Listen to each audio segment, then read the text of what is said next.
Good morning. On today's episode of MLB Mondays with a Blue Jays perspective, Scott and I argue about Shohei Ohtani and the chances he actually comes to Toronto. We answer a listener question about Juan Soto and the package together that we would put together that we'd be willing to spend to bring him to Toronto. Revelations that George Springer may be on the move. We're going to talk the contemporary Hall of Fame ballot and Cito Gaston, whether or not he got in. We're going to break down the Mariners-Braves trade with Jared Kelenic. And then we're going to talk the Brewers' top prospect, Jackson Chourio, signing the long-term deal. Was it a good deal? Who won that? What would the Blue Jays do in a similar situation? All that fun stuff. So that is what's coming up. We didn't get an episode out on Friday. I had a migraine, and Scott and I just couldn't make it work on Saturday. So normally MLB Mondays is a Patreon exclusive. We do this every single Monday. But we're going to release it to you guys just as an apology for missing last Friday. So here you go. This one's for everyone. If you enjoy this sort of thing and Scott and I talking more non-Blue Jays specific baseball stuff, there's all this and more on the Patreon, patreon.com/The Walk-Off Podcast. Cheers and enjoy the show. Mr. Belford. Oh, is that a new Blue Jays t-shirt I see you wearing? He can't hear me yet. He's still connecting to audio. Is it an off-white hat or is it a yellowish warm light bulb? Looks like a green brim, but I can't tell from here. Mr. Belford. Is he texting me? Is he still finishing a text? What's the answer? What's going on here? He's got to join with audio. Connected with audio. Sorry, pal. I was just responding to Keegan Matheson is going to join us next week. So name dropping, right? Name drop right off the top. Two questions for our Patreon. Two questions off the top. Is your hat off white or is it just the light that's in there? Oh yeah, this is kind of a yellow bird. Green brim. Is it green? I'm gonna fix something here.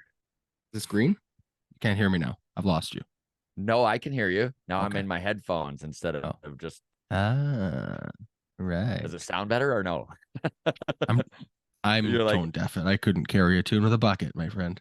I see you're wearing a new Blue Jays t-shirt, which is very nice. Oh, baby. Until the news drops, this shirt does not leave my back. I mean, I'm not showering with it and stuff. I'm not completely ridiculous, but out of the shower, towel off, put it back on, right? That's right. Right back on. All right. Keegan, when's Keegan joining us? He's going to let me know Monday or Wednesday next week. I'm busy that day. Sorry, man. Well, on my own, I got to do it. I should be fine, I think. Yeah, he says Wednesday, so we'll do Wednesday. Okay. Wednesday's good. Right. Yeah, so we got that one question from Matt in Patreon about Juan Soto. I mean, we are at the point of the year where, like, I'm not expecting news to break any minute now, but also it could. It could break any minute. I mean, the winter meetings are happening. We're into December now. Some of these. I figured let's get to it before we just sit on it for one extra day, and then he signs tonight, and then or gets traded tonight, and then it's like, yeah, it is an interesting question. No, for sure. In your notes here, you've got George Springer being moved. Is there an article I missed, or what is this about? This is Jeff Blair put out a tweet yesterday, and it was here. I'll actually read you the tweet. Hey, speaking of Jeff Blair, last time we had Jeff Blair on. I mean, I know he's a divisive face of baseball in Toronto. I like Jeff Blair. I do too. I love the Blair and Barker show. And I know that last time we had Blair on, he said that we could get Barker too. And then the season started and we had that small window and we had to reschedule, or they rescheduled, and then the season started and we missed them.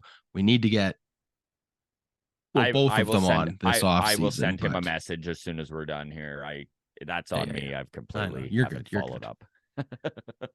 That's good. Okay, what was the tweet? So the tweet was something I've heard in the last week. Well, it's far from a priority. The Jays might try to get out from under George Springer's deal as part of their offseason work. He has an 8-team no trade clause. Interesting. Very interesting. 34 years old, 3 years left on his contract, $22.5 million a year. So if they can, I mean, that's saving $75 million, but can you move a 34-year-old George Springer without eating a bunch of his contract? I don't know. Attaching a real prospect for somebody else to do it for you, right? Mm-hmm. There's always that stuff. Yeah. Okay. Well, how was your weekend? You had a good weekend? Yeah, it was a good weekend, man. I was doing comedy Wednesday through Saturday, and it's been corporate season. So Saturday was like this Raymond James Financial was the Christmas party I did in Edmonton. I was in Eaglesham, Alberta, which is about an hour from Grand Prairie on Friday. Never heard so of it. drove. You shouldn't have. So congrats on Apologies to all of our listeners in Eaglesham, Alberta. Eaglesham. Although I did find some Jays fans there, wind up talking baseball and Shohei Ohtani and working myself into a complete frenzy drunkenly on a Friday night. Nice. So we Alberta. gained a few subscribers, and then now we've just lost them. They tuned into this episode, they signed up for the Patreon, and now they're canceling. Okay, very good. Sorry, Eaglesham. Very good. Yeah, so drove all the way from there to Edmonton, did the show, drove. Then the show was over at like 8:30, so I just drove home to Calgary. And how were the roads? I know it woke up to snow this morning. Was it snowing on you last night for the drive? Yeah, I fucking lost you. Is this fucking for real, Scott? Or are you just holding a face? What is this? I can tolerate bad internet when you're on the road. I can't when you're at home, and I'm at home. We don't have an excuse. Yeah, I don't know. I just got the pop up on my end that says internet connection unstable. So it might be me. I don't know. Might be you, because I could hear you the whole time, but you had froze. But I don't know. Either way. Well, you had froze and I couldn't hear you. So that's good. Okay. I'm sure this episode will go great. Or whatever. Hello and welcome to MLB Mondays, everybody. Yay. Our Patreon exclusive. You know we appreciate you throwing us those $4 a month. And for that, we tip our hat to you. Thank you so much. Big show today. Shohei Ohtani. Listen, I'm going to paint a little picture of a Toronto Blue Jays team, the little engine that could, if you will, back in the late 80s, who just get into their brand new stadium and then all of a sudden become the biggest budget team in all of baseball. So we'll talk that. We'll talk Juan Soto, Matt Finley. Again, Patreon bump. You send us a message, you're going to get it read. So Matt sent us a message about Juan Soto, and like Adam just explained, obviously we'll tackle that now just in case. We're not expecting a Juan Soto trade in the next 24 hours, but play it safe. George Springer, we did just touch on that. We'll get it into it. The Contemporary Hall of Fame. We'll mention who made it, who didn't. Is Cito in? Braves Mariners. Holy crap, dude. That trade, I just don't understand it. I don't understand what the Mariners are doing right now. I know that the walk-off Mariners, our good friend Juan Forno and Jordy Bott run that side of the walk-off. We just expanded. Are they still making episodes? September, they are still making episodes, okay. Yes.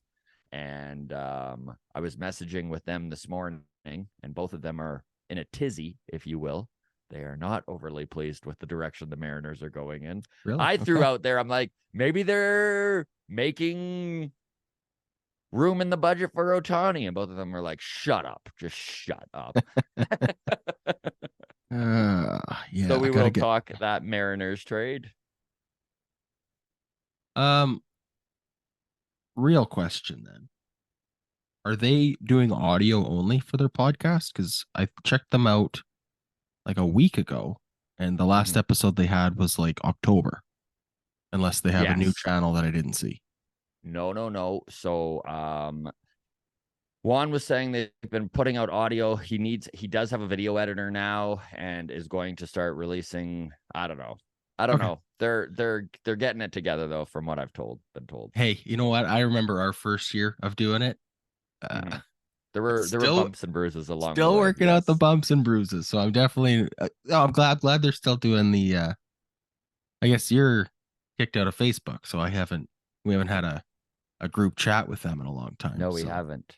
okay, well good. Glad they're still chugging along. Finally, we will touch on Jackson Chourio, who is a top prospect with the Milwaukee Brewers, number 3 in all of baseball. And he just signed a deal that has never been done before in baseball. He has yet to play a game. The last time somebody did this, sign a guy to a contract before he even played a Major League Baseball game, was the Chicago White Sox with Luis Robert. It is a hefty deal. So we'll break that down for you, get into what that means, and if there's any comparables in the Toronto Blue Jays system that we could see something like that happen in the future. So let's get into it here, buddy. Okay, we'll start with the t-shirt you're wearing. So I and you are in the same boat here, bud. We have done our best to temper our expectations. In fact, going into the offseason, both of us said 0 to 1% that Shohei Ohtani is a Blue Jay. And then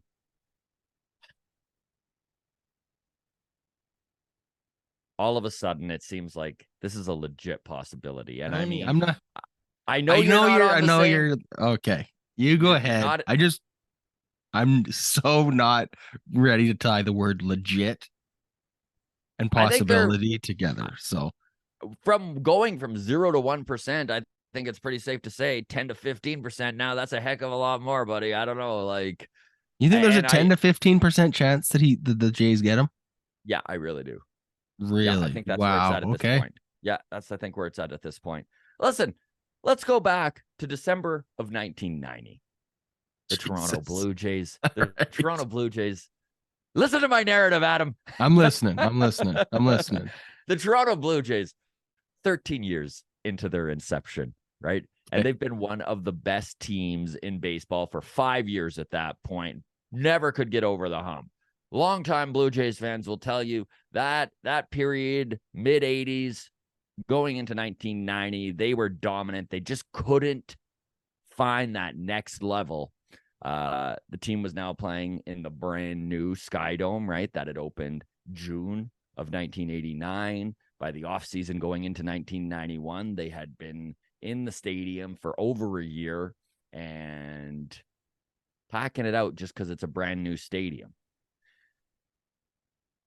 Up until this point, the team was spending money, but they weren't going crazy. In the offseason following the 1990 season, the ownership did something that they hadn't done yet. They became a top 3 payroll in all of baseball. December 5th, 1990, the Blue Jays traded Fred McGriff and Tony Fernandez to San Diego for, of course, Robbie Alomar and Joe Carter. And we're all aware of what happened next. 1992 and 1993, they won a couple World Series. But not only that, they, in those years, were the top spending team in all of baseball. The corporate money was rolling in those early 90 years. Listen to this, okay? The boxes, the luxury boxes, the luxury suites they had, 180 of them full. To start the 1994 season, 180 luxury suites were full and full of corporate money. The start of the 1997 series, do you want to guess how many corporate boxes they had sold? How many are there? 180? By 1997?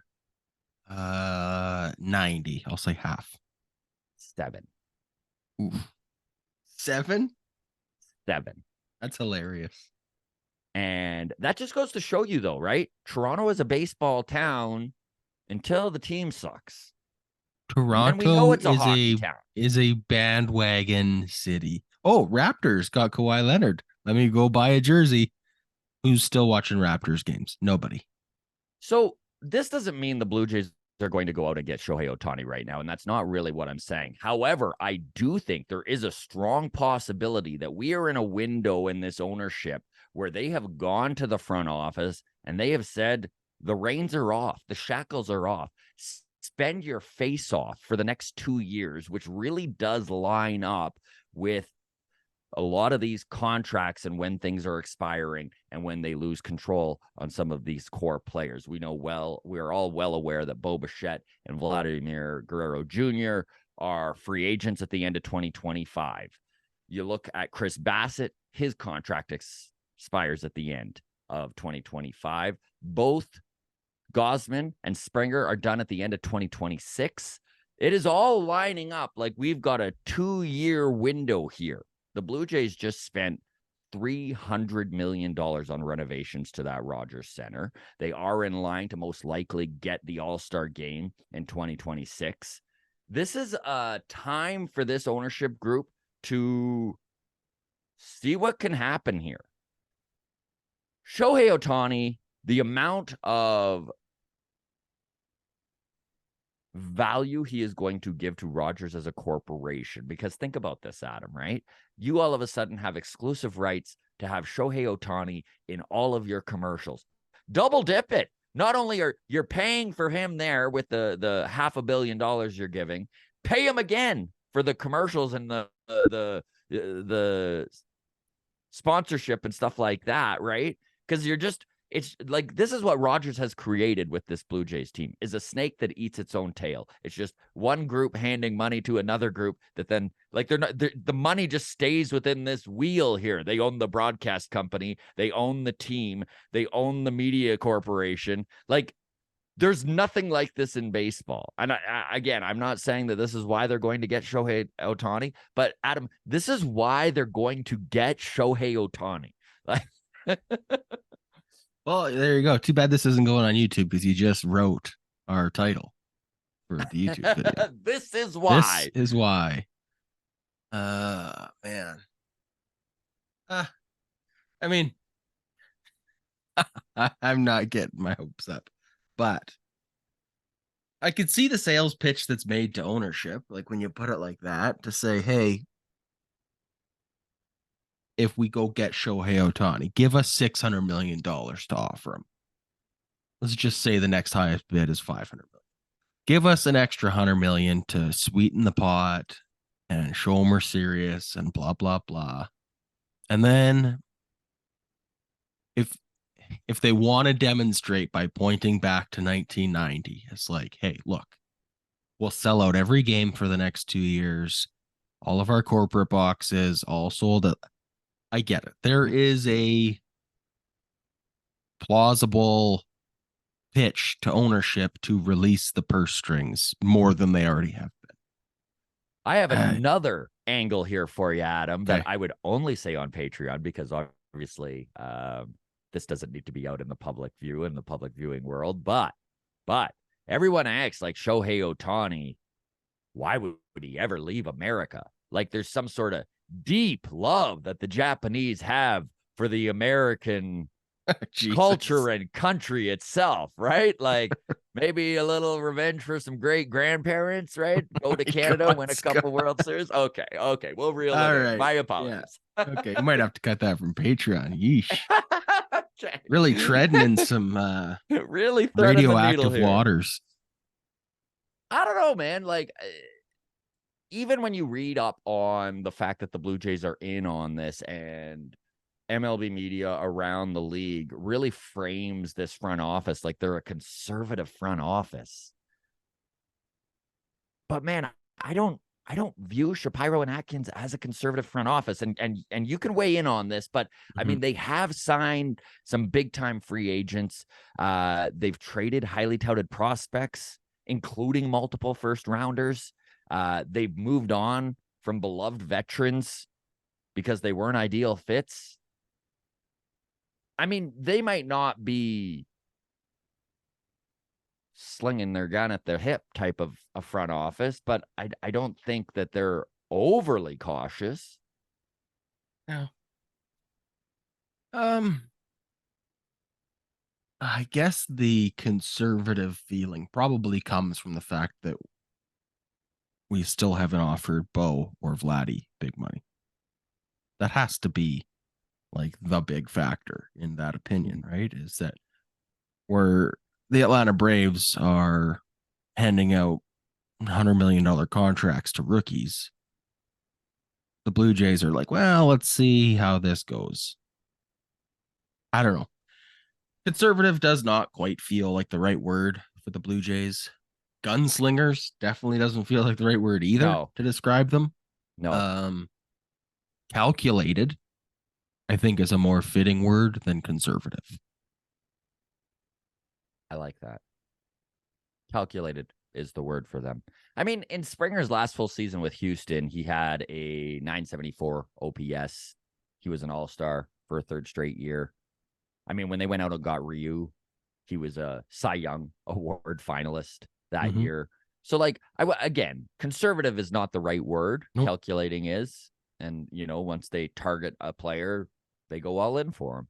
And they have won that all in bet numerous times. So once they decide Dalton Varsho's our guy, they push in all they of their push chips, all in. all We of will their not blue lose out chips on Dalton prospects. Varsho. We've got our guy. What's it gonna take? Name your price.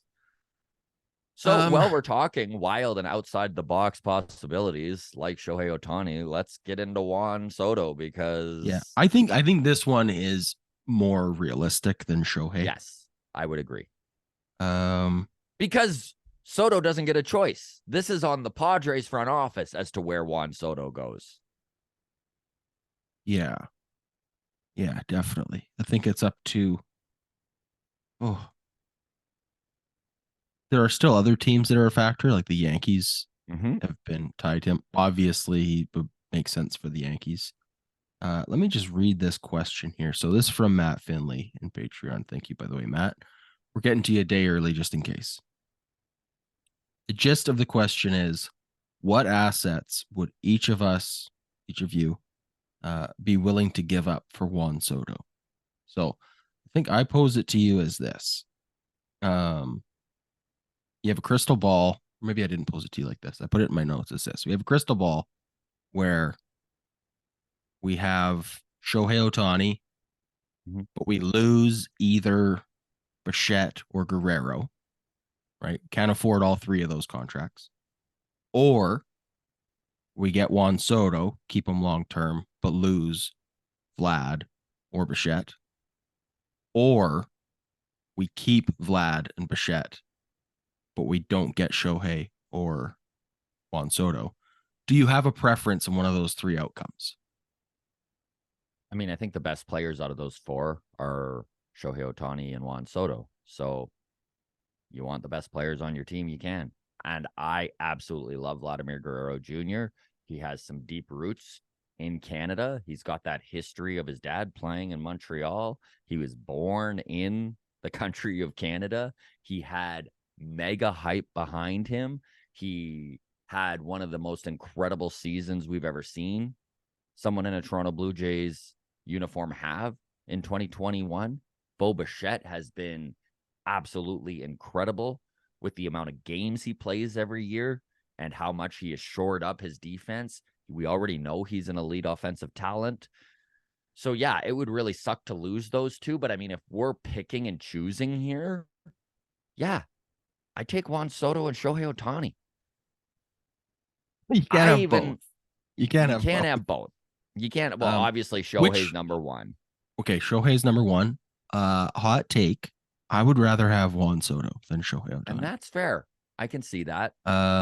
Age being a big reason. Yep.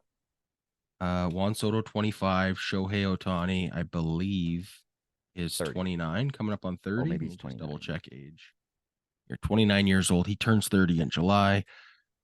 Juan Soto just turned 25 40 days ago. Injury history with Shohei Ohtani versus Juan Soto.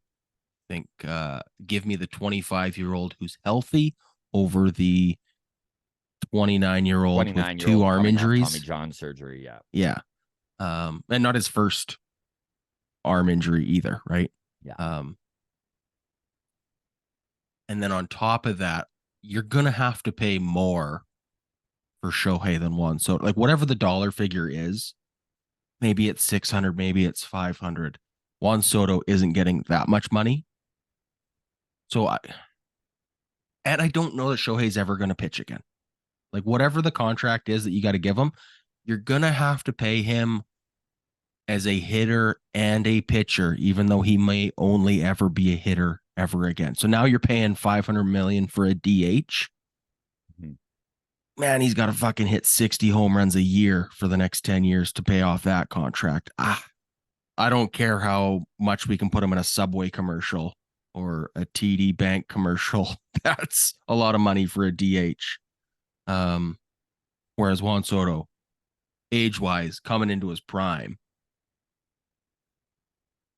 Maybe I'm being naive here. I have literally zero doubts that Shohei's going to be back pitching and pitching well. I would say on a balance of probabilities, I think he probably does. Yeah. I don't think he pitches this year. And No. then I don't know. Oh, okay. If he signs a 10-year contract, because why wouldn't he? Or whatever, 8, 9, 10 years. Do I think he pitches for more? Do I think he pitches ever again? Yes. Almost certainly he pitches again. Maybe it's as a reliever. Maybe it's whatever. Do I think that he pitches as a starting pitcher for more than half of those seasons? I don't think so. I think it's unlikely. Now, one aspect of this, Adam, is going to be the fact that Shohei's camp is definitely going to try to maximize the amount of dollars that they can get for Ohtani. This is going to include opt-outs. There's almost no way that this 10-year contract doesn't have a little asterisk next to one of these years earlier into the contract where he can Manny Machado it and go and re-up on a mega contract. In fact, maybe these front 2 years are front loaded. And this is where the Blue Jays really do have an advantage if they truly are looking at 2025, 2026 as maybe they need to rebuild at that point. So if you give Shohei Ohtani $60 million a year for the $40 first million 2 years. for the first 2 years, and you give him an opt-out, you might be able to actually, I know that's a ridiculous amount of money, but short term, pay Shohei Ohtani 50 million, 60 million over those 2 years. You're going to be selling Ohtani Blue Jays shirts for the end of time, even if he only plays for 2 years there. Having him as that possible even number 3 or 4 starter in 2025. And then you still have the ability come the trade line in 2025. If for some reason they're not in it, you can move Ohtani and Bo and Vlad. And I mean, this is a nightmare scenario, but you know, and then the worst case scenario in that is that Shohei re-ups. And now you have the best baseball player in the world for the full term of the contract. Sure. Listen, I have done my best to not be this guy, man. And here I am. Here you are wearing his face all over your shirt. Face. You are definitely that guy. You've become that guy for sure. Okay, let's focus on the question at hand now with Juan Soto. What would you give up for Juan Soto? Because obviously the other factor in the Juan Soto thing is that Shohei Ohtani, you're in control of how long you have him. Juan Soto is potentially a 1-year rental. So what are you willing to give up for 1-year rental? I mean, there are ways around that. There are ways to be like, hey, if you give us a window to negotiate an extension with Juan Soto, you know, between us and the Padres, you can work out those deals too, right? Where it's like, we'll give you an extra prospect if we can sign him long term before the trade, right? Like you can make that kind of conditional stuff. So that said, 0% chance of that happening. There's no way Juan Soto turns down a $360 million deal with the Washington Nationals before he was traded to the Padres to just then re-up 1 year out from free agency. There's just absolutely like a 0% chance. Zero. So if the Blue Jays were to make this move, in my opinion, it's going to, number one, need to be a haul. And then you're hoping that you can woo him over the next year and show him the values of the Toronto market, the Toronto fan base, what he can put up for numbers in the Rogers Center as a left-handed hitter. I think that there is going to be a year-long sales pitch if this is a route the Blue Jays decide to go. Now, as for the package, we all know the Padres need pitching. This is what they're after because they are losing a bunch of their pitching to free agency and they don't wish to re-up for money. So I think you start with Alek Manoah. This is a high upside guy who had Cy Young votes in 2022, finishing third in the American League. We know his fall from grace in 2023. If the Blue Jays can spin it as their mistake, they overworked him in 2022, which I think that is a big part of what happened here, right? Is that arm fatigue set in. We talked about the 110 innings in 2021 and how much it increased in 2022 all the way to 200 innings with the wild card game. We've said this many times, right? And the only way to fix a fatigued arm is to shut it down. So the possibilities of Manoah coming back and just being much better off, we all know that Manoah has that Marcus Stroman chip on his shoulder, and he's probably going to be out to prove people wrong. So I think that there is some real saleability there when it comes to other teams and other markets. Can I jump in on Alek Manoah and give my thoughts on this before you add the next piece? Yep. I think Alek Manoah, as far as trade value goes, whatever it is, I don't think there's any creative sales pitch attached that can move the needle on what his trade value is. I think if you're the Padres or the Mariners or the Diamondback or whoever, you either believe in the upside of Alek Manoah and think you can fix it, or you don't. Like, I don't think there's anything the Jays can say over the phone to be like, try and encourage a team to buy in that Alek Manoah could be like, it's an upside guy who has done it before. And you either think that last year was the aberration or not. So that's my opinion on attaching that piece to the trade is, if someone buys in on Alek Manoah and think, oh yeah, we can get a real buy low on a Cy Young candidate here for the next and he's pre-arbitration and we can have him for free. Like, sure, I think, but I don't think there's anything Ross Atkins can do to try and convince another GM of, hey, look at the silver lining here. I don't think that. But anyways, Alek Manoah, yes. If the other team is interested, is definitely a piece I'm willing to give up. So Alek Manoah, then you're probably going to need a high-end pitching prospect. So Brandon Barria, I know that he has lost some of his luster from last year. However, he is still in the Blue Jays' top 5 prospects. You're also going to need a couple pitchers that are probably closer to the major leagues. Hayden Younger is a guy that I think you could see being added into a trade like this, a guy who has started throughout AAA. He's got a live arm. He's close to the bigs. Someone like Chad Dallas, I think, is another dude you could see in this mix. Chad Dallas, Cheese, friend of the show, won the Blue Jays' top pitcher in the minor leagues this year, having a standout year in A and AA. He is probably slotted to join AAA next year. He's 22 years old. And then you need another top prospect in there. So probably a Aroldis Martinez. This is a group of guys I've put together without adding Ricky Tiedemann, which I think will be the Blue Jays' #1 priority when it comes to a move like this. So let's say the Jays get Juan Soto. They eat Trent Grisham's money, and now they have their 4th outfielder there and a very, very good defensive fielder, center, left, right, plays all 3 of them. In return, the Jays would give up Brandon Barriera, Chad Dallas, Adam Macko, probably throw him in there, Alek Manoah, Hayden Younger, and Aroldis Martinez. Again, that's a massive haul.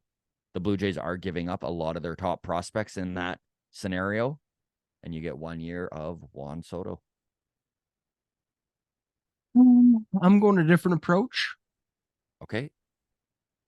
I want Juan Soto.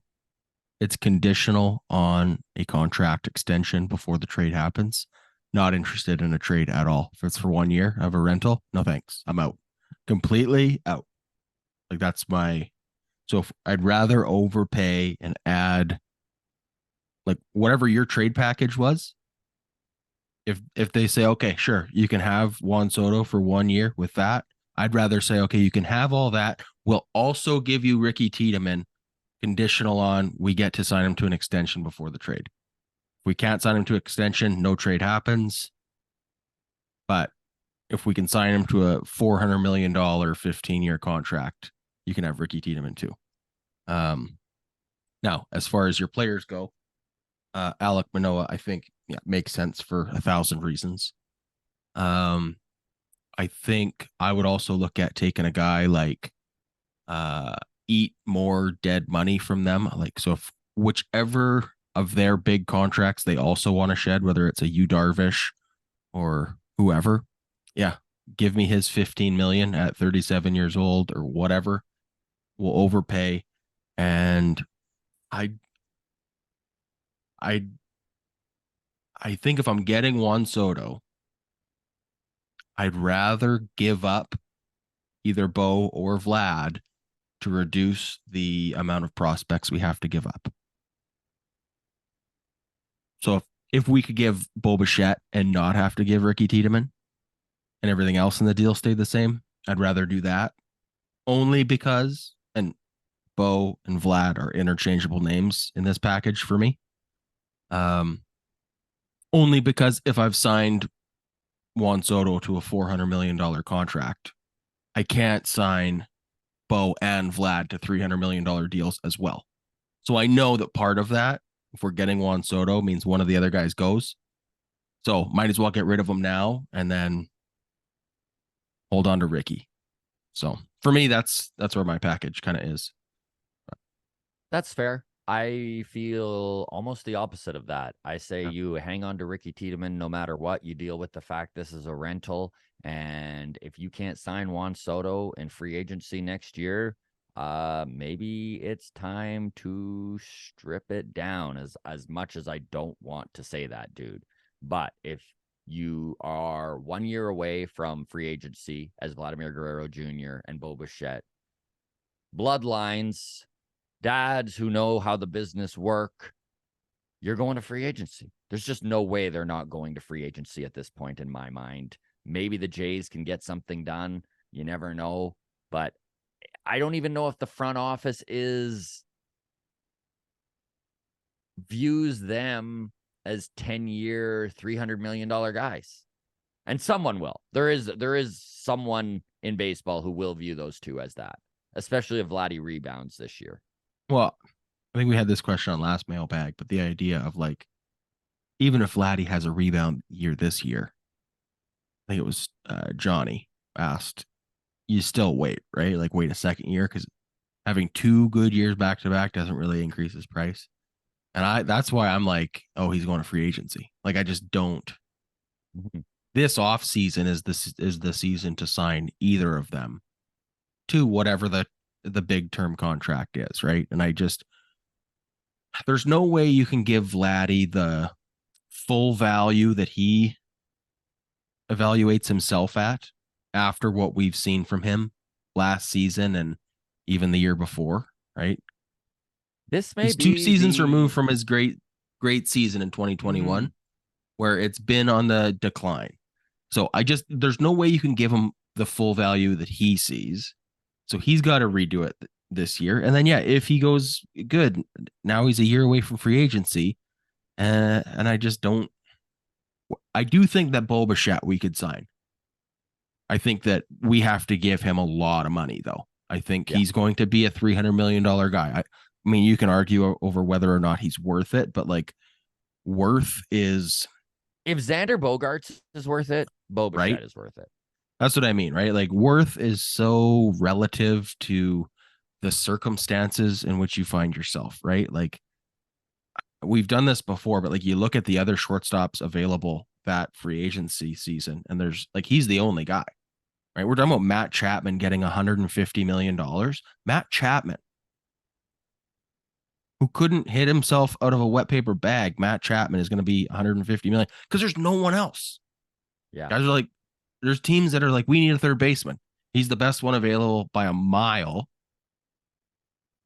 All right, it's going to cost this much. Now, is Matt Chapman worth 150 million? Well, yes and no. No, but given the circumstances he's found himself in, yeah. Is Brandon Nimmo a $100 million outfielder? No, but he was the year he was a free agent, and that's all that matters. And that's where Bo Bichette, $160 million, but yeah. but yeah, there you go. Even more proves my point, right? But Bo Bichette is in the same boat with like the shortstop class is going to be so thin in 2025, and all like he's got so many other shortstops to point to that he's going to have better numbers than, who are already $300 million guy, or like 250 to 3. Like it's gonna, there's gonna be a bidding war for Bo Bichette, so we've got to pay him, overpay him now, or yeah, we're gonna lose both of them, and then like you said, it's gonna be a rebuild, and that's gonna fucking suck. This calculated front office, yeah, I worry a little bit if they will buck up for him, and this is why I think it's probably more likely they literally are pushing their chips in for this year. I think it's why the rumors of all these big free agents are circling, because they are literally trying to do something massive. They want to fill the Rogers Center for these next 2 years. They've just done all these renovations. And whether it's the right play or not, I don't know. But there are a lot of expiring contracts and guys leaving at the end of 2025 and 2026. Like you start looking at all their mega contracts and stuff like that. And for the most part, that's where it is. Even Jose Barrios, if they start trading guys off, he's got that opt out. Mm-hmm. Now, I know his contract is back loaded, so it would need to depend on how good Barrios is over the next 2 years, but he truly could opt out, which is wild. All right. Should we talk George Springer here while we're doing this? Yes, but I want to ask you this question leading into this George Springer, because the whole George Springer topic is him departing, right? So in 2026, I'm looking at the Blue Jays salary payroll by year for the next 5 years. So this is 2024, 2025, 26, 27, and 28. Beyond 2025, George Springer, Gossman, and Barrios, if you don't include the opt-out, are the only ones committed for 2026. And then nobody is here beyond 2027, other than like Zach Pop and Alek Manoah, who are in their third year of arbitration. Everybody else is a UFA in 2026. So here's my question. We did over-unders on Bo Bichette, on Kevin Biggio and Davis Schneider for next season. I don't even want to have this conversation, but I'm going to. Blue Jays win total for the 2026 season, over under 81 games. Ooh. Are we a 500 team in 2026?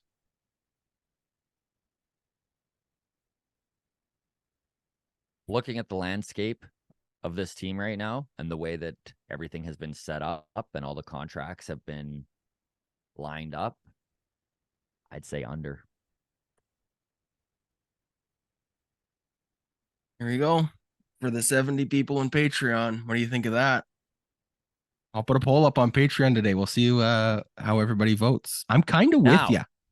That said, get ready for a wild couple years, because I truly do believe they're going to go for it. Like they're going to spend money. They're going to, but the end is nigh. Be a lot of casual podcasts folding up in 2026 if that's the case. So that's right. George Springer, face of the franchise. So let's get into George Springer then. $77 million remaining on his contract. He is owed $22.5 million $67 million remaining on his, do the math, Scott. $67 million remaining on his contract. He is in the final 3 years of his 6-year mega deal, $150 million contract, the biggest contract in Toronto Blue Jays history. And that still stands to be the case here. However, the fact that Jeff Blair is reporting that he has heard that the Blue Jays would be into getting out from under this contract if there's the opportunity that arises, it is interesting. Now, George Springer, if you look at his numbers last year, Adam will pull those up right now while I'm jabbering away, but he had one of the worst seasons that he has had as a Major League Baseball player since basically breaking into the league. He had an incredible season in his final year with the Houston Astros and just hasn't really gotten close to that since being a Blue Jay. He put up incredible numbers in 2021. He just only played half the year. In fact, under that, I think he came in at like 77 games or something like that. In 2022, 78. In 2022, he also had decent numbers, but also missed a chunk of time. And that was when the Blue Jays decided that they really had to get him out of center field, put him in a position where it's less wear and tear on his body, so right field, and where he can see more at bats, get to the plate more. And that was a success in 2023. What wasn't a success were his numbers. Yeah, so speaking of more at-bats, it was the second most at-bats he's had in his career. In 2016, as a 26-year-old with the Astros, he played 162 games, and he led the major leagues with 744 plate appearances as the leadoff man for the Astros. This season, 154 games, 683 plate appearances. That's 100 plate appearances more than the season before. And yeah, other than that 2016 season, the most he's ever had. So yeah, in that regard, it was a success. I was optimistic with him moving to right field and him in the lineup all the time. I thought, this is great. I'm really concerned about this. The OPS, lowest of his career. OPS plus of 102 this past season. So technically above average, but very pedestrian.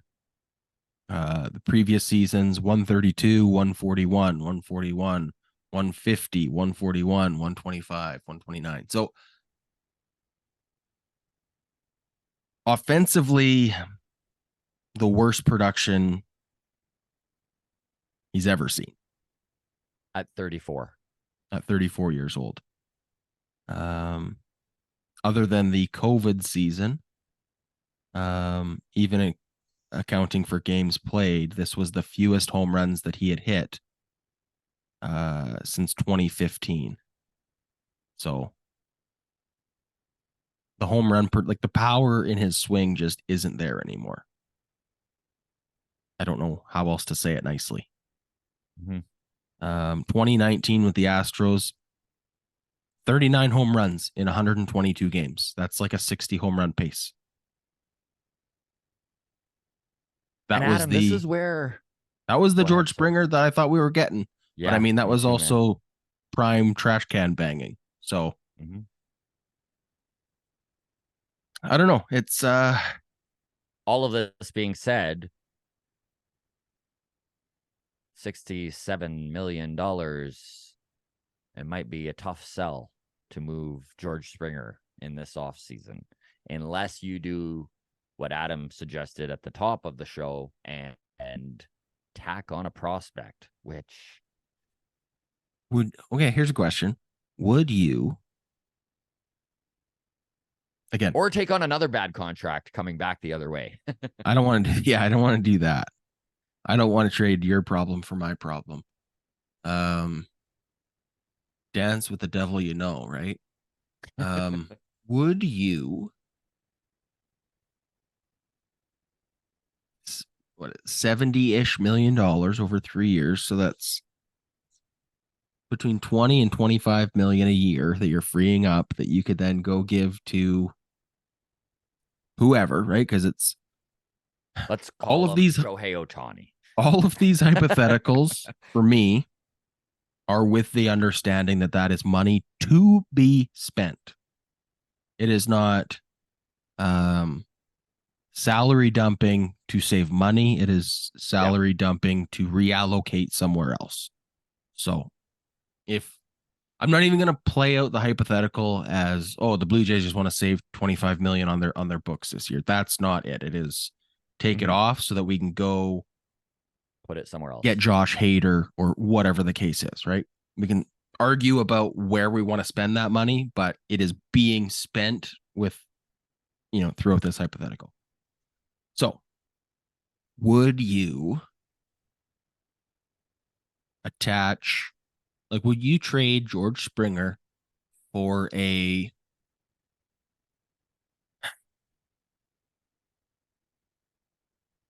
low-level guy, let's just say, that doesn't get your heart racing? Let's say it's not a contributor to the 26-man roster. Fifth round draft pick who's in single A right now for another, just something like that. Yeah. Something that's not going to help the team out. Not a highly touted guy who's just too young. He's not a 19-year-old superstar. Literally just a whatever. Would you give away George Springer if you had to attach like Alek Manoah as the, hey, take $70 million off our payroll? We'll also give you Alek Manoah if you do that for us. Would you do that? Yeah. Yeah, probably. Yeah, I would. Probably. And I think that's a scary testament to the value of both of those guys and how much they've fallen in the last 12 months. The next 2 to 3 months is going to be some of the most interesting maneuvering we've seen in this front office since they've come into term in 2016. I really do think we're going to see some wild shit. And I don't know what that's going to wind up being. I think plan A is obviously Soto and Ohtani. But we're kidding ourselves if we don't think that they're realistic about their shots of getting these guys and obviously have backup plans and trades in place. And they're checking in on I guarantee they're checking in on other top guys. If they're after Juan Soto and are prepared to give up the haul to get Soto, there's no way they're not circling back on Cleveland. And I don't want to go through the J-Ram shit again, but you know what? Like, there's no way they're not checking in on some of these other guys, right? Like, there's just no way. So it's going to be really, really fun over the next 2 months here to see what direction the Toronto Blue Jays are heading in. Yeah, sure is. So if you are done with the Soto and the Springer and Jays talk here, let's turn our attention to a really interesting thing that just happened with the Milwaukee Brewers and Jackson Chourio, the number 3 prospect in all of baseball right now. So this is from Jeff Passan. Top prospect Jackson Chourio's deal with the Milwaukee Brewers will be official today. It will guarantee 8 years and $82 million with 2 club options that can max value at $142.5 million. 19 years old is the age of Chourio. So big risk here. Big risk on both sides. And this was a really interesting tweet breaking this down. So behind the numbers, this is Juan Soto versus Chourio in a comparison. So Juan Soto will be playing his final season before free agency this year, 2024. To date, Juan Soto has earned more than $49 million on the field with a projected 2024 salary north of $25 million. Said another way, Soto will hit free agency at the age of 25, having earned roughly $75 million, and will likely get $300+ million in his contract year. Chiriot's new deal will pay him $82 million over 8 years. So this will take him through to the age of 28. In addition, the team holds 2 team options that could take them all the way to 30 years old.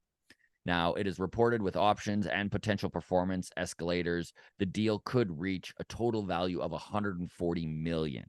Soto is on pace to earn more than $225 million through his age 30 season.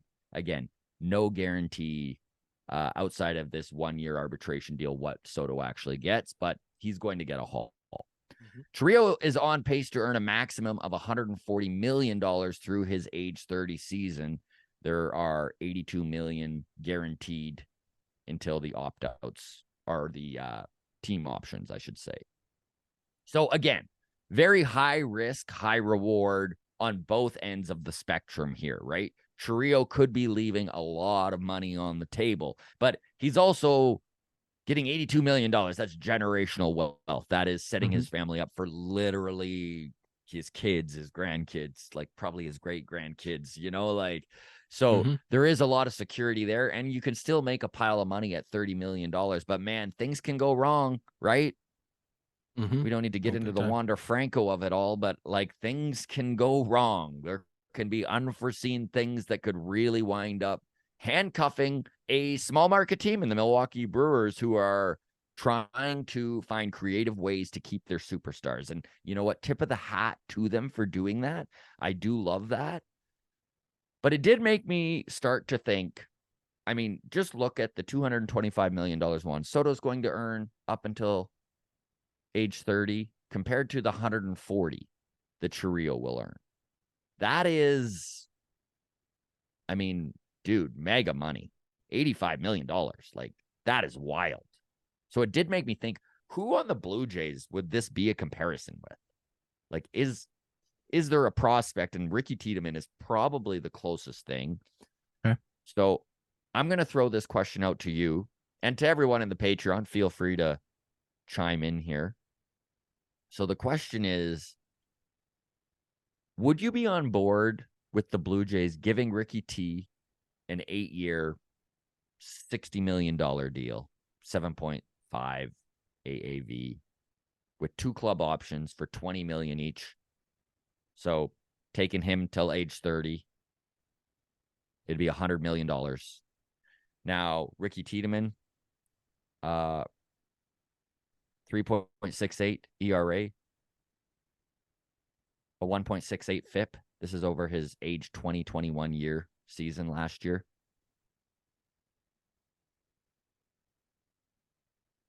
Won the Arizona Fall League Pitcher of the Year. Hitter slashed 199 with a 303 on base and a 237 slug.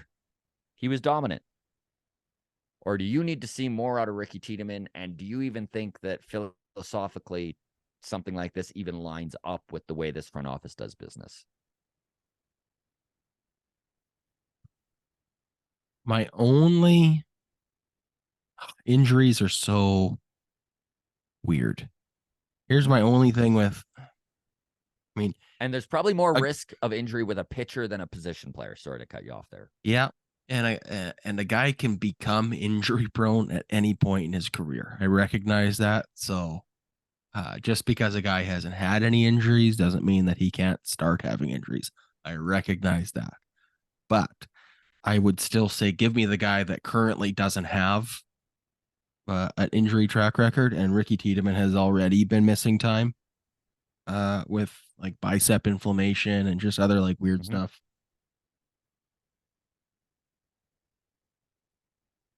For every Gary Gossman, there is a Tyler Glass now. And I don't know where on that spectrum Ricky Tiedemann falls yet. So I don't think anyone does. No, for sure. And therein lies the rub, right? The risk versus reward. Do you give a guy the early contract, the guaranteed money, hope that it works out? I mean, if we had done that with Nate Pearson, we'd be fucking furious right now. Oh, man. That would be hard to take. Right? 4 years ago, we felt the same way about Nate Pearson that we do right now about Ricky Tiedemann. 100%. I mean, we have talked about this before. Major League MLB TV was doing interviews with Nate Pearson about what it will be like when he's in the Hall of Fame. Literally. Right. So when you factor that into the equation, it does make me nervous. Now, those specific numbers you pointed out, 60-ish million over 8 years plus 2 club options for 20 mil. I mean, when we look at this Jackson Trio contract, 8 years, 82 million, essentially what this is we're buying out all of your ARB years, like your pre-ARB and your ARB years, right? When you look at Vlad Jr., he is going to have 8 years of team control in the end before he reaches free agency. He's currently earned $27.5 million. Now, over the next 3 seasons, if he makes 18 million each of those years in ARB, he'll get 82 million over the first 8 years of his career as well. That's how it's going to work out. So, really, you're just saying to Trio, we will give you the money that you would earn if everything goes perfectly for you. If you are a MVP candidate at least once in the first 8 years of your career, you're going to earn 82-ish million dollars. If you don't, you're going to earn a lot less. But we'll give you that with the condition of we have 2 club options at a reasonable rate that takes you to age 30. Now, he'll still, if all goes right, become a free agent on the right side of 30. Would still be in the age category where he could get a 9-figure contract if he is that kind of guy. It feels like, I don't know if the Brewers in this case are getting enough on their end for assuming so much of the risk. That's my opinion on this Brewers contract in specific. I feel like if you're going to buy out an unproven prospects ARB years, because again, for every Juan Soto and Vladimir Guerrero Jr., there's a Jared Kelenic who would have loved $82 million and is never going to get a sniff of that. Yeah. Not in the first 8 years of his life or of his MLB career. Jared Kelenic was a number 1 prospect in baseball 3 years ago. No longer with the Mariners, and we'll get to that in a second. So I don't know. For me, it feels like for Chirrillo, it's a great deal. He's giving up is pushing his free agency from age 28 to age 30, which still isn't bad, right? Mm-hmm. And he's guaranteeing, like you said, generational, life-changing wealth. I just feel like from an organizational standpoint, I would only want to do that if we're getting more than 2 years of a discount if he turns out. Yeah. Right? Like if they don't pick up the club option, that's a sign that the $82 million was a huge waste. It's a risky endeavor. It's a really risky endeavor. And it is impressive that a small market team like the Milwaukee Brewers are rolling the dice on. They're trying. I gotta give them credit for trying. Huge value here too. There could be some huge value if he does pan out. Like obviously those last few years of ARB would be, I mean, Juan Soto is going to make $30 million this year on his final year of arbitration. Yeah. So yeah, there is money to be saved if it pans out. But my God, if it doesn't pan out, like who? Yeah, so but even career earnings for Juan Soto through his first 8 years is still going to be barely over 82. So like it's not real, like it's going to save money in year 8, but you're just overpaying in years 1 through 6 in order to save in year 8. So I don't think it's really savings considering all the risk that the team is assuming in that scenario. So I think before we move on to this Braves Mariners trade, the Toronto Blue Jays front office, this is not their MO, right? Like Correct. This isn't their philosophy at all. They will wait it out. Yeah, absolutely. Definitely like not like this calculated. With Ricky Tiedemann, what would you put the percentage chance of? 0? Better chances we have Shohei Ohtani. Love to hear it. There you go. Okay, so the trade market is starting to move a little bit. We did watch the Atlanta Braves and the Seattle Mariners complete a deal just last night. The Atlanta Braves and Mariners are in agreement on a trade that will send outfielder Jared Kelenic, left-hander Marco Gonzalez, and first baseman Evan White to the Braves in exchange for right-hander Cole Phillips and Jackson Kowar. The Braves-Mariners deal was, I mean, I went over this so many times, dude. I was looking up the numbers. I was just like, what are the Mariners doing? This is just straight up a salary dump. There is no way that this is not a salary dump. Atlanta takes on the salaries of White and Gonzalez and gets Kelenic, whose upside remains tantalizing. Phillips is a prospect and a second-round pick from 2022 with some upside. Kowar, kind of a middling reliever. He was a first-rounder in 2018, but if you look at Kowar's numbers, yeah, he's 6'5", 27 years old, has a live arm, was a first-round pick, but he's a reliever with a 6 ERA. Yeah. Now, I don't want to step on your toes here and take your cake analogy. Obviously, the Mariners are baking, right? They're cooking right now. Yeah. Something's going on. So we don't want to completely judge this as an isolated trade. Well, they're in the middle of their offseason. But my God, this really does feel like it is just straight up dumping money. Marcos Gonzalez is owed $12.25 million in 2023. First baseman Evan White is owed $7 million in 2023 and $8 million in 2024 with a $2 million buyout after that. Kelenic, who isn't eligible for arbitration until 2025, will earn close to the league minimum. So Kelenic was in it more to, honestly, it seems like sweeten the deal to get them to take on Gonzalez and White. He was the Alek Manoah of their George Springer salary dump. Truthfully. Okay, so yeah. Who won this trade? Because I mean, yeah, there's no way to argue that this isn't a salary dump, but back to the George Springer salary dump for the sake of salary dump versus salary dump so that we could spend that money somewhere better. That's still a possibility for the Mariners. I know you joked about, oh, this means this is cleared up money for Shohei. Like, okay, no, but it could be clearing up money for something. And I mean, they did move on from Eugenio Suarez, moving him to the Diamondbacks for what also felt like nothing. Kelenic was a top prospect in baseball, struggled making the adjustment to major league pitching, hit 181 his first season as a rookie. In 2022, he hit 141, got sent back down to AAA.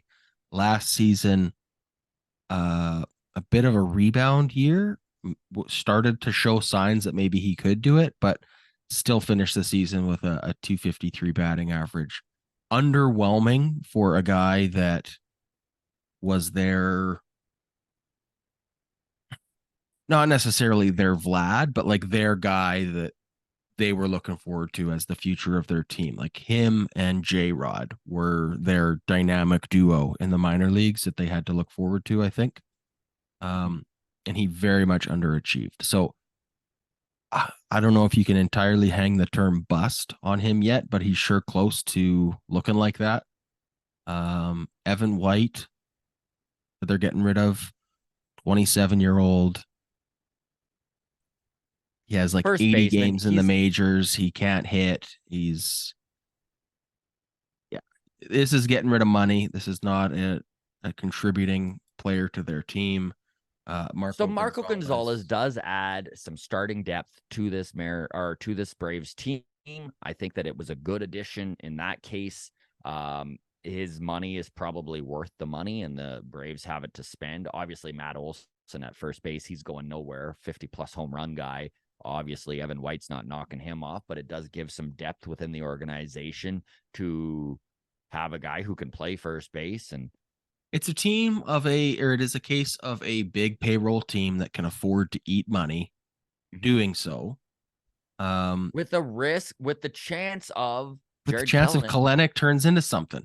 Yeah. And this is why we hate teams like the Dodgers and the Yankees and whatever. And the Braves are right in there in that category now, where they can afford to just set $20 million on fire this year Yeah. and maybe have a Roll the dice. superstar outfielder for Could look almost brilliant. free for the next 5 years.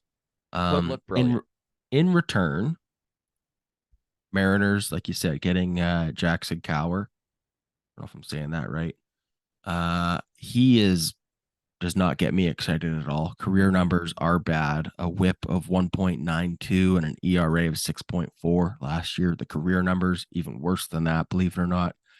Cole Phillips, however, 19 years old, throws high 90s, does touch 100 with movement on his fastball. So for a 19-year-old to have that kind of arm, that's a good asset to get back if you're the Mariners and you're like getting a guy with high upside in a salary dump move. Like, I don't hate it for either team. I don't. And this is where, if you're the Atlanta Braves too, you're looking at this deal and you're looking at who you're bringing in, and you're giving up a prospect that is probably 3 to 4 years away from truly contributing to any sort of elite level at the major leagues. So in return, you're getting a guy who's going to help you in Marco Gonzalez right now. He's going to help you right. Maybe a fifth starter, 2024 season. Fifth, sixth starter. Jared Kelenic, he is going to help you right now, right? Like, is Kelenic going to come into form? Time will tell. But he does give you that fourth outfielder. He does give you some really high upside in that position. And he does give you a guy who, let's face it, he's going to have a chip on his shoulder. He's going to have something to prove. The Mariners just gave up on him. Literally. Look at the return. Like, if you're Jared Kelenic, you're like, fuck the Mariners. Yeah. According to Fangraphs, depth chart for the Braves looks like this: right field, Ronald Acuna Jr., center field, Michael Harris Jr., left field, Jared Kelenic. Yeah. He's going to get playing time. He's going to get the chance to get right. And you know what? Sometimes a change of scenery does make a big deal for a guy like that. He's going to not have all that pressure to reach his hype like he did in Seattle. Right? It's like if the Jays were to move on from Vladdy, we could very well see Vladdy become David Ortiz, just not having that pressure on him and going to a different market that didn't have the same hype and upbringing with him. So, all the best to Jared Kelenic. I hope he does succeed. That said, I hope he doesn't succeed that much. Like, the Braves are already really good. Yeah, absolutely. Okay, so let's end on this. We're already long in the tooth here, Adam. So we'll end on the Contemporary Hall of Fame. I mean, honestly, who gives a fuck about the Hall of Fame? It's a bit of a joke as it is, but I mean, it is a really high honor to get in there, and it is very cool to see a guy like Cito Gaston, who led the Toronto Blue Jays to their 2 World Series rings and was the first Black manager to get a ring from the World Series. So, some very historic stuff there. So how did it turn out here? So contemporary baseball era managers, executives, umpires was the ballot that was voted on yesterday. So there's 16 voters. You need 75% yeses in order to be elected. So you need 12 yes votes. We'll just cut right to it. Cito Gaston did not receive enough yes votes. So He did not get enshrined or does not get elevated to that selection of the managers and executives, umpires. Jim Leland was the only one that did get the nod. So Jim Leland successful with 15 votes. That's 93.8%. Lou Piniella, 11 votes. So he fell just short. Bill White, 10 votes. Cito Gaston, Davey Johnson, Ed Montague, Hank Peters, and umpire Joe West each received less than 5 votes. So I didn't see exactly how many numbers Cito got, but it was less than 25%, and he needed more than 75. So now Cito and the greatest home run hitter to ever play the game are both Barry Bonds and Cito can sit around and talk about how they're not in the Hall of Fame. I thought you were going to say Carlos Delgado.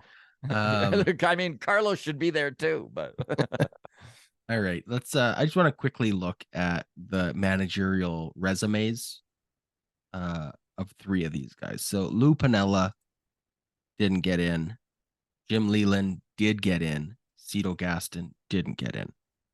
So Lou Piniella, one World Series, one pennant, 3 times Manager of the Year winner. Okay. Right. Jim Leland, very similar. One World Series, 3 pennants, and also 3 times Manager of the Year. So same as Lou Piniella, but also has 3 pennants. Games played, or not played, games managed. Lou Piniella, 3,548. Jim Leland, 3,499. So 50 games less than Lou Piniella, but got in. Win percentage as a manager, 506 for Jim Leland, so slightly above 500. Lou Piniella, 517. So Lou Piniella didn't get the votes, despite a better winning percentage and similar games played. Here's where this matters to me. Cito Gaston, remember, Lou Piniella, Jim Leland each had around 3,500 games managed. Cito Gaston, 1,700. Right. Half as many games. Win percentage, 516. So very similar to Lou Piniella with 517. Cito Gaston, however, 0 Manager of the Year awards. Does, however, have 2 pennants and does have more World Series rings. 2 World Series rings. So for me, when I'm looking at this, I'm thinking, well, Cito's got him beat on World Series rings. The win percentage is there. The longevity isn't there. Yeah. And I think that's what hurt him. When we first saw that he was up for the vote, that was one of the things that stood out to me is not a lot of managers in the hall with less than 2,000 games managed. Yeah. It is a 3,000 plus club. So it was a big ask for him to get the votes. The 2 World Series rings were really the thing he was hanging his hat on the resume, and rightfully so. Those are a major accomplishment. But no Manager of the Year awards, which, I mean, you can argue about the validity of that. I mean, I was he runner up 5 times and just never got, like, it's kind of a crapshoot in that regard. But the big one, I think, is just the shorter career with 1,700 games managed. So there you go. Cito didn't get it. All right, everybody. We'll wrap it up there. Thank you so very much for joining Patreon, for being a part of the community here. We really do appreciate it. We will see you tomorrow for mailbag. Obviously, we do give the Patreon bump, so get your questions in. Before we get out of here, by the way, my top 10 TV moms I'd be so good to. Yes. I recorded and can't find the footage now, so I'm gonna have to re-record it today, and I'll get it uploaded this week. And then we do have the Christmas top 10. Looks like the votes are in on Patreon, and it is top 10 Christmas movies is what I'll be doing. So perfect. There you go. Okay. Love it. Thanks so much, everybody. Take care of yourselves. We'll see you tomorrow. Cheers. Cheers.